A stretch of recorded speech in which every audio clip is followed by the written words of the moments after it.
इंसान हालात के सामने मजबूर हो जाता है, कभी अपनों के सामने तो कभी परायों के सामने। इंसान को मजबूर देखकर कभी कभी मालिक भी मजबूर हो जाता है, क्योंकि जो कुछ भी होना है प्रारब्ध के अनुसार होना है, और मालिक की मजबूरी यह है कि वो प्रारब्ध में हस्तक्षेप नहीं कर सकता। जब कोई विश्वासघात करता है तो दिल फटता है, आंखें रोती हैं, पूरे संसार से ही नहीं मालिक से भी विश्वास में दरारें पड़ जाती हैं। लेकिन मालिक पर अपने विश्वास को कभी डोलने मत दो। हालात कितने भी बुरे क्यों ना हों, मालिक का साथ होगा तो सारी मुश्किलें हल हो जाएंगी। राजा हरिश्चंद्र की मिसाल तो सबके सामने है। राजपाट, धन दौलत, राजमहल सब छिन गया, यहां तक कि उसकी बीवी और बच्चा भी उससे अलग हो गए। फिर भी राजा हरिश्चंद्र का विश्वास नहीं डगमगाया, कभी सच्चाई का साथ नहीं छोड़ा। सच क्या है? सच कौन है? सच ईश्वर है, सच भगवान है, सच मालिक है।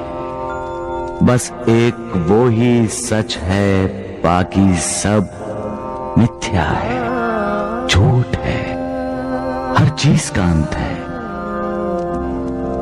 उसका नहीं। वो अनंत है, सब जानते हैं, फिर भी जमीन, जायदाद, जेवर, धन दौलत इकट्ठी करते रहते हैं, प्यार करते हैं उसे। हालांकि सब जानते हैं पैसा इंसान को लालची बनाता है, स्वार्थी बनाता है। फिर भी पैसा पाने के लिए इंसान विश्वासघात जैसा पाप करता है। प्यार करना है तो मालिक से करो, वो प्यार करो जिससे श्रद्धा जागे, वो प्यार करो जिससे विश्वास पैदा हो, वो प्यार करो जो पुण्य दे, वो ही पुण्य तुम्हारा उद्धार करेगा। कमजोर इंसान हालात के सामने सिर झुकाते हैं, लेकिन कुछ इंसान ऐसे भी होते हैं जो हालात पर सवार हो जाते हैं। बाजी, हालात के सामने मजबूर होकर बच्चों को अपने से अलग करके उन्हें त्याग देना, ये फैसला गलत था। माता पिता को अपने बच्चों को हालात से लड़ने की शिक्षा देनी चाहिए, हालात के सामने मजबूर होने की नहीं। हालात के सामने मजबूर हो जाना ही पलायन है। ये सोच ही इंसान में निराशा को जगाती है। आपके बेटे और बहू ने बच्चों को त्याग देने का फैसला लेकर अपने बच्चों को कौन से संस्कार दिए मां जी? मां जी,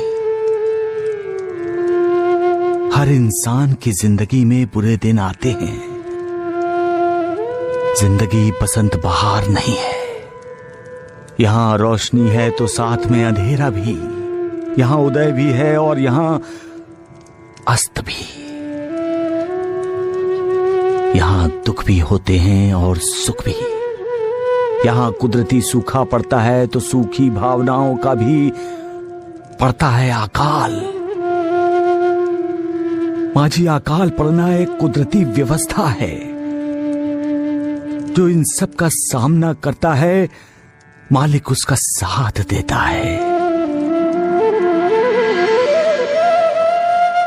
जो हालात को मात देने की कोशिश करता है, मालिक की कृपा उसी को ही मिलती है। उसको नहीं माजी जो हालात से भागता है। हालात के लिए मालिक को दोष देता है, मालिक की कृपा उसको नहीं मिलती है माजी। जो इंसान अपने आप को नहीं ढूंढता वो दूसरों को कैसे ढूंढ पाएगा? जो अपने आप को नहीं ढूंढ सकता यानी अपने आप को जानना, अपने अंदर की आत्मा का दर्शन करना, अपने अंदर ज्ञान का जो प्रकाश है उससे अपना जीवन प्रकाशित करना। जब अपना जीवन प्रकाशित हो जाए तब दूसरों की खोज आसानी से की जा सकती है। कोई मिसाल दे सकते हो तुम? एक तपस्वी साधु का शिष्य था। कई वर्ष कोशिश करने के बाद भी वो ध्यान नहीं लगा सका। आखिर वो अपने गुरुदेव यानी उस तपस्वी साधु के पास गया। बोला, इतने वर्षों से मैं ध्यान लगाने की कोशिश कर रहा हूं लेकिन ध्यान लग ही नहीं रहा। तो फिर तपस्वी साधु ने क्या कहा? साधु ने कहा, तुम इस देश के राजा के पास जाओ, ध्यान कैसे लगाया जाता है वो तुम्हें शिक्षा देंगे। एक राजा? हाँ गुरुदेव। वो राजा के पास गया और जाकर उसने देखा कि राजा तो मदिरा और मदिराक्ष में डूबा हुआ है। हाँ गुरुदेव, ऐसा ही हुआ। नर्तकी का नृत्य देखने वाले राजा को देखकर शिष्य लौटने लगा। तो राजा ने उसे रोका और जब उसे ये पता चला कि शिष्य को साधु ने भेजा है तो उसने शिष्य को कहा कि अब आए हो तो हमें आतिथ्य सत्कार का अवसर दो, यही? बिल्कुल ऐसा ही हुआ गुरुदेव। आराम शिष्य ने कभी देखा नहीं था, उसे देखने को मिला, उसे अनुभव करने को मिला। और रात के भोजन के बाद जब उसे भव्य और ऐश्वर्य संपन्न शयन कक्ष में सोने को मिला तो वो जी भर के सोया होगा और क्या? नहीं गुरुदेव, शिष्य एक पल के लिए भी नहीं सो सका। क्यों? क्यों नहीं सो सका? क्योंकि जिस पलंग पर वो लेटा था उसके ऊपर एक बहुत नाजुक धागे से एक तलवार लटक रही थी। ऐसा लगता था किसी भी वक्त धागा टूटेगा और तलवार सीधी उसके सीने में घुस जाएगी। कहानी का ये मोड़ अच्छा है साईं। सुबह हुई, राजा आया। उसने विनम्रता से पूछा, महात्मन आपको नींद तो ठीक से आई ना? शिष्य ने कहा, राजन इस लटकती तलवार ने मुझे रात भर सोने नहीं दिया। सोना चाहता था, नींद भी आ रही थी, लेकिन बार बार लटकती तलवार याद करके आंखें अपने आप खुल जाती थी। तब राजा ने क्या कहा? राजा ने कहा, मान्यवर ध्यान ऐसे ही किया जाता है।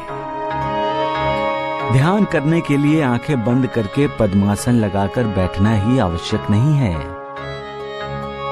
ध्यान का अर्थ ही है सोते, जागते, उठते, बैठते, हर पल, हर समय उस पर ब्रह्म परमात्मा का स्मरण करना।